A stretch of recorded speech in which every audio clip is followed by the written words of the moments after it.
சிவனையும் முருகனையும் நம்பணும். இது முருகனுடைய யுகம். இந்த யுகம் நீங்க முருகனை சாதாரணமா இடப்பட முடியாது.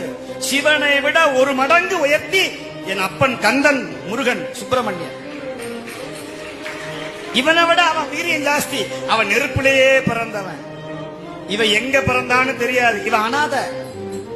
அவன் அனாதிக்கும் அனாதி, ஆதி அந்தமில்லாத ஆறுமுக கடவுள் என் அப்பன் வேளன், குகன், சண்முகன், சடாட்சரன்.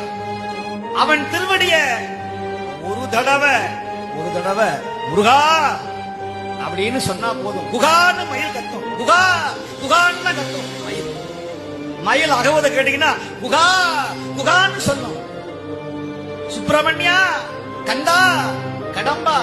கந்தனையே சொந்தமென எண்ணிவிட்டால் சந்ததமும் உந்தனருள் கூடி வருமே. நீ யார சொந்தம் நினைக்கணுமா? கந்தன் என் சொந்தம் நினைக்கணும். கந்தப்பன் என் சொந்தப்பன்.